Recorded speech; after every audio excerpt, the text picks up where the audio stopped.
Joining me now is Matthew Kaminski, editorial page board member, who has been looking at the implications and the fallout from the sergeant who committed the shooting, the slaughter of the families in Afghanistan a few days ago.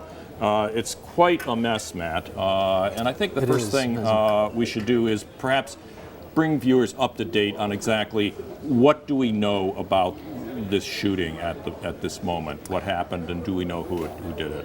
We know so far it was a sergeant from a base in Seattle, Washington, about 38 years old, 2 children. We don't know his name yet, but he did serve 3 tours in Iraq, and he just arrived in Afghanistan in January to help with a village pacification team run by Green Berets. And as far as we know, on Sunday morning, and I think very early Sunday, he alone walked off his base, which you're not even allowed to do, and carry out this shooting spree in this small village.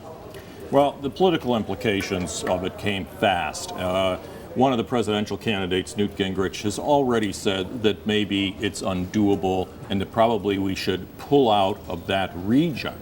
Newt Gingrich, former Speaker of the House, and he's bailing. I mean, well, he's sort of blown both ways. I mean, he's ever the opportunist. He was for the Libya intervention last year before he was against it, and I think.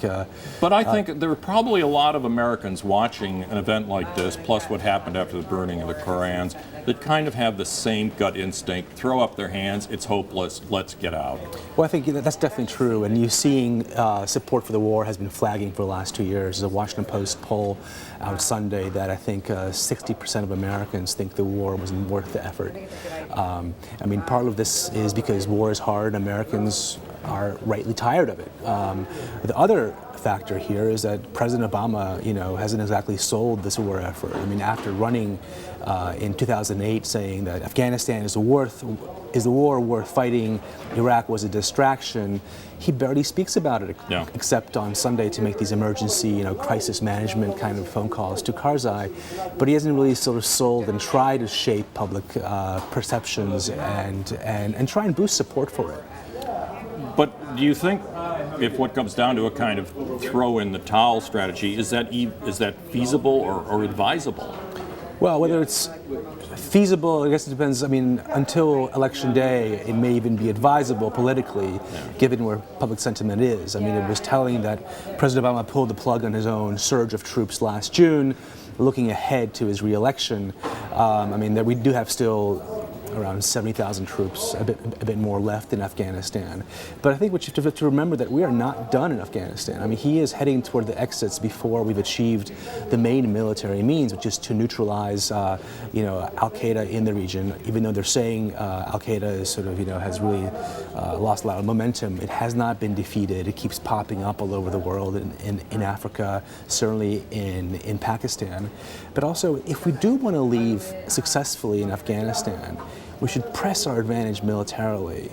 And that's the only way you're going to get perhaps something like Taliban to sign up to a peace treaty which is enforceable and commit to a robust presence there long term.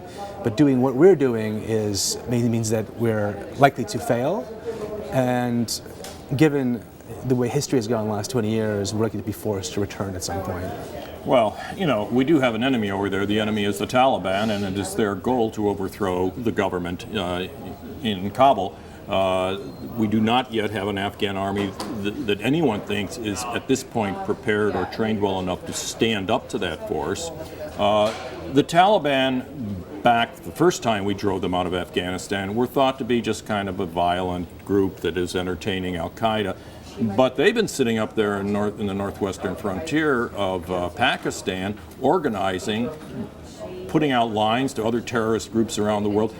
They are a much more formidable terrorist force than they were the first time we defeated them. The idea that they might come back and control Afghanistan would have the stone rolling much further down the hill than it. Well, it's really terrifying. I mean, there were, when we raided bin Laden's hideout in Pakistan, we found evidence that, both the Taliban and the Haqqani network, which is the associated other insurgent group, had been in contact with him, as well as Ayman al-Zawahiri, the number 2 at Al-Qaeda now the leader.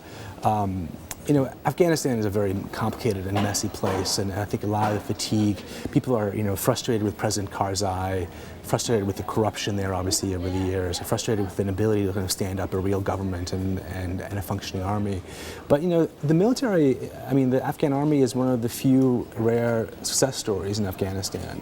And I think we're giving up, again, we're signaling that we're giving up, which is almost as bad as giving up. Yeah, well, it's kind of a depressing view. We'll watch it closely, and once this guy's name comes public, perhaps we'll put him on trial and kind of defuse it a little bit. Thanks a lot, Matt. Thank you.